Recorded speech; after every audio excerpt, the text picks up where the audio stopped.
আসসালামু আলাইকুম ভিউয়ার্স। মানবিক করিডোর নিয়ে অনেক আলোচনা হচ্ছে। নিরাপত্তা বিশ্লেষকরা বলছেন বাংলাদেশ যদি মানবিক করিডোর অ্যাপ্রুভ করে তাহলে সেটা বাংলাদেশের নিরাপত্তার জন্য চরম একটা হুমকিজনক পরিস্থিতি তৈরি করবে।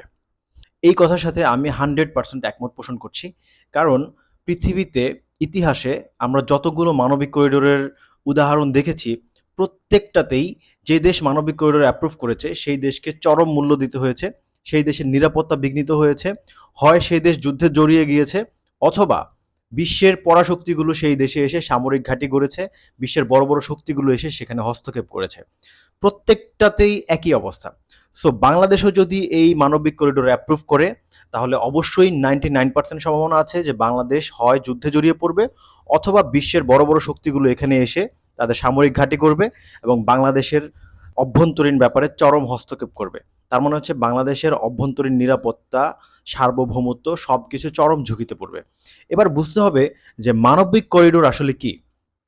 সহজ কথায় করিডোর মানে হচ্ছে একটা রাস্তা, একটা নিরাপদ রাস্তা, একটা প্যাসেজ যেটা দিয়ে যুদ্ধের ময়দানে বিভিন্ন ধরনের সরঞ্জামাদি পৌঁছে দেওয়া হয়। ত্রাণ সামগ্রী হতে পারে, সেটা যুদ্ধের সরঞ্জামাদি হতে পারে অথবা মেডিকেল সরঞ্জামাদি হতে পারে, এনিথিং দ্যাট ক্যান বি।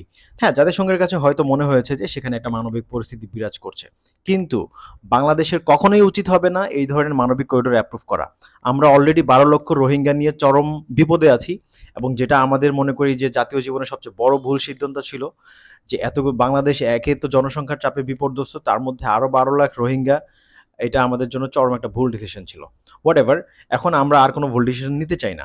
কারণ বাংলাদেশ কোনো ধরনের আঞ্চলিক যুদ্ধে জড়িয়ে যাক এবং বিশ্বের কোনো পরাশক্তি বাংলাদেশে এসে সামরিক ঘাঁটি গড়ুক এবং বাংলাদেশকে প্রক্সি হিসেবে ব্যবহার করুক, এটা আমরা কখনোই চাই না। প্রক্সি মানে হচ্ছে বিশ্বের বড় বড় শক্তিগুলো নিজেরা যুদ্ধ না করে অন্য কাউকে দিয়ে যখন নিজের স্বার্থ হাসিলের জন্য যুদ্ধ করায় সেটাকে বলা হয় প্রক্সি ওয়ার। সো আমরা কারো প্রক্সি হতে চাই না এবং আমরা আমাদের জাতীয় সার্বভৌমত্ব নষ্ট করতে চাই না।